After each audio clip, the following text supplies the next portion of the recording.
नमस्कार प्रिय विद्यार्थियों, फ्यूचर पॉइंट क्लासेस में आपका स्वागत है। आज जो है हम साइंस का 11वां चैप्टर मानव नेत्र एवं रंग बिरंगा संसार स्टार्ट कर रहे हैं। तो सबसे पहले हम बात करते हैं मानव नेत्र।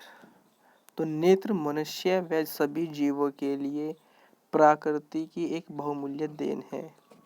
नेत्र लगभग फोटो कैमरे की भांति कार्य करता है, जिसका व्यास लगभग 25 मिलीमीटर होता है। नेत्र में वस्तुओं के वास्तविक प्रतिबिंब रेटिना पर बनते हैं। नेत्र एक विशेष प्रकार का प्रकाशिकी यंत्र है। इसका लेंस प्रोटीन से बने पारदर्शी पदार्थ का बना होता है। तो दोस्तों, मानव नेत्र जो है कैसा है, अगर आपको लिखना होगा तो आपको क्या बताना होगा कि मानव नेत्र जो है फोटो कैमरे की भांति व्यवहार करता है। जैसे कहीं पे भी अगर वस्तु रखी है तो उसका सुस्पष्ट प्रतिबिंब वह हमेशा रेटिना पर बनाता है। वास्तविक प्रतिबिंब कहाँ बनाता है? रेटिना पर। और जो नेत्र जो है गोले की भांति होता है, जिसका व्यास लगभग 25 होता है। मानव नेत्र की संरचना। तो मानव नेत्र की संरचना कैसी होती है? देखो, मानव नेत्र की जो संरचना के निम्नलिखित भाग होते हैं। तो सबसे पहला भाग होता है दृढ़ पटल। देखो, जो दृढ़ पटल होता है, ये जो नेत्र है ना, नेत्र। तो ये जो नेत्र होता है, तो देखो मनुष्य का नेत्र खोखले गोले के समान होता है, जिसका व्यास लगभग 25 मिलीमीटर होता है। यह बाहर से एक दृढ़ तथा अपारदर्शी श्वेत परत से ढका रहता है। इस परत को दृढ़ पटल कहती है। देखो, जो नेत्र है, तुमने देखा भी होगा, जो नेत्र अगर आप शीशे में मतलब मिरर में देखोगे तो अपनी आंख देखना, जो तुम्हें वाइट वाइट दिखाई देती है, तो जो सफेद परत से ढका जो रहता है ना, उसी परत को जो कहते हैं हम दृढ़ पटल। यह नेत्र के भीतरी भागों की सुरक्षा तथा प्रकाश के अपवर्तन में सहायता करता है। अब दूसरी बात करते हैं हम किसकी? रक्तक पटल। देखो, रक्तक पटल कौन सा होता है? तो रक्तक पटल या दृढ़ पटल भी क्या देते हैं। तो रक्तक पटल जो होता है दृढ़ पटल के भीतरी पृष्ठ, जैसे जो रक्तक पटल होती है, जो ये जो बाहर बाहर होता है वाइट वाइट, ये तो होता है दृढ़ पटल। तो दृढ़ पटल के भीतरी पृष्ठ पर लगी काले रंग की झिल्ली को रक्तक पटल कहते हैं। रक्तक पटल आंख पर आपतित आने वाले प्रकाश का अवशोषण करता है तथा आंतरिक परावर्तन को रोकता है। इस प्रकार यह कैमरे के प्रकाशरोधी बॉक्स की भांति कार्य करता है। देखो, जो वाइट वाइट होता है, ये तो होता है दृढ़ पटल। वो दृढ़ पटल के जो नीचे होती है वो होती है रक्तक पटल। ये होती है ब्लैक ब्लैक कलर, ब्लैक सी होती है। तो जैसे ही प्रकाश आता है तो इसको अवशोषण कर लेता है प्रकाश को। फिर दूसरी बात है, नेक्स्ट है कॉर्निया। देखो, जो कॉर्निया होती है, तो कॉर्निया दृढ़ पटल के सामने का भाग उभरा तथा पारदर्शी होता है। देखो, ये जो आँख होती है, ये देखो, ये जो वाली आँख है ना, ये जो उभरा हुआ भाग होता है, इसको कहते हैं हम कॉर्निया। ये जो उभरा हुआ भाग पारदर्शी, जो तुमने देखा होगा, अगर तुम अपनी आँख को मिरर के सामने देखोगे तो जो आँखों में काला काला तारा, से हम तारा कहते हैं, तो वो कॉर्निया होती है। नेत्र में प्रकाश इसी भाग से प्रवेश करता है। तो कोर्निया से अगर एग्जाम में क्वेश्चन आया कि नेत्र में जो प्रवेश करता है प्रकाश, तो किस भाग से करता है? कॉर्निया से। नेक्स्ट है परितारिका अथवा आइरिस। तो कॉर्निया के पीछे एक रंगीन एवं अपारदर्शी झिल्ली का पर्दा होता है, जिसे आइरिस कहते हैं। नेक्स्ट है पुतली अथवा नेत्र तारा। आइरिस के बीच में एक छिद्र होता है। देखो, तुमने देखोगे छोटा सा, जैसे ये आइरिस है, देखो ये जो बाहर है, ये तो हमारी क्या कॉर्निया। कॉर्निया के पीछे एक पतली पारदर्शी पतली है, झिल्ली है, जिसको हम कहेंगे आइरिस। और आइरिस के बीचों बीच यहाँ पे एक छिद्र होता है, जिसे हम क्या कहते हैं? पुतली या नेत्र तारा कहते हैं। तो आइरिस के बीच में एक छिद्र होता है, जिसे पुतली अथवा नेत्र तारा कहते हैं। यह गोल तथा काली दिखाई देती है। कॉर्निया से आया प्रकाश पुतली से होकर ही लेंस पर पड़ता है। पुतली की यह विशेषता होती है कि अंधकार में यह अपने आप बड़ी तथा अधिक प्रकाश में आप छोटी हो जाती है। इसी प्रकार नेत्र में सीमित प्रकाश ही जा पाता है।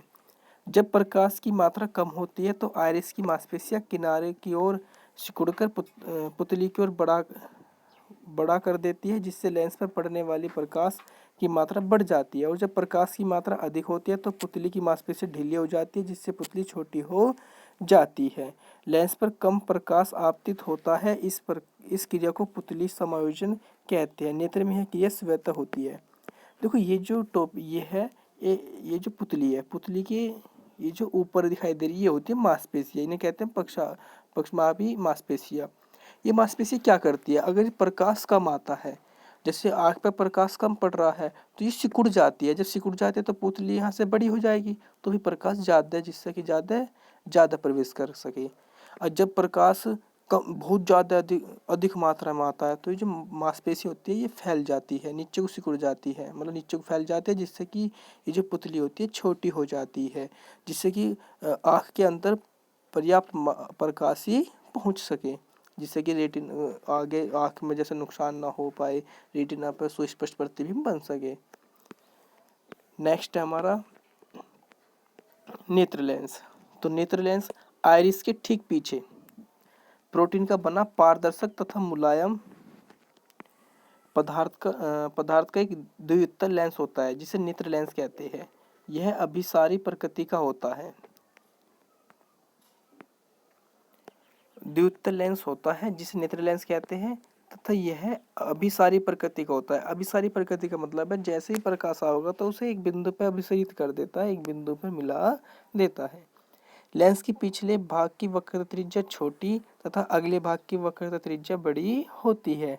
लेंस के पदार्थ का अपवर्तनांक लगभग 1.44 होता है। नेक्स्ट है नेत्रोद तथा जलीय द्रव।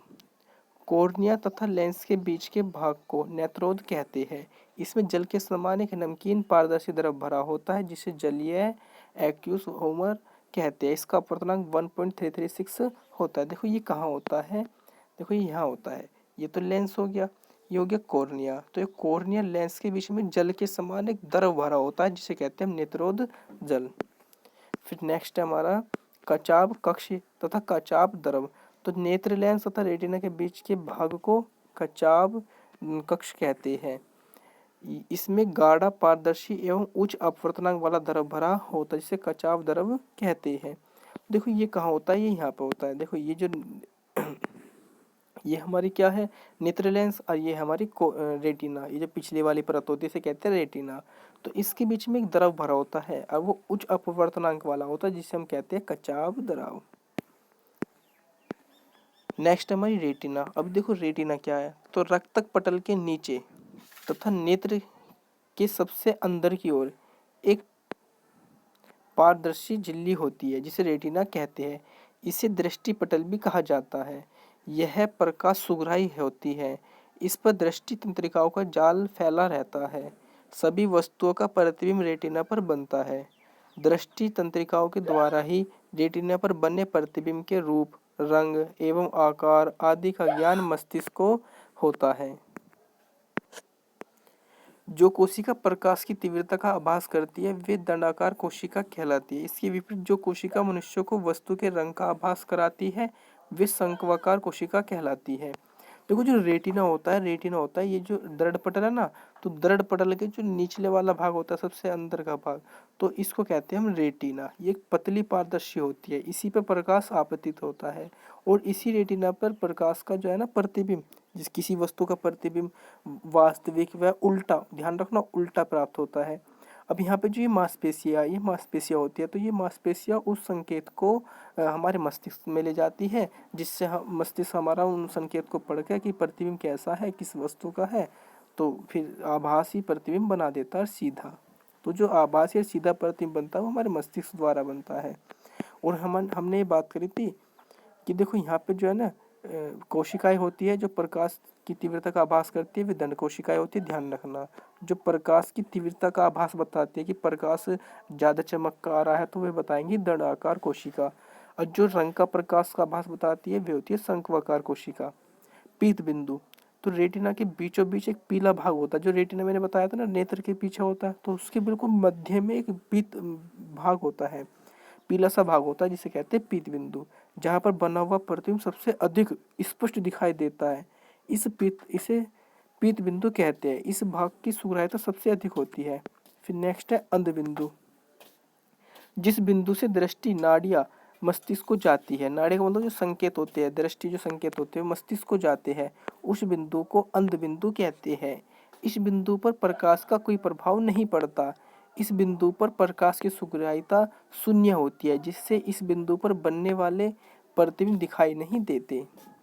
फिर प्रतिबिंब का बनना। अब देखो प्रतिबिंब का बनना कि नेत्र में प्रतिबिंब का नेत्र पर प्रतिबिंब कैसे बनता है।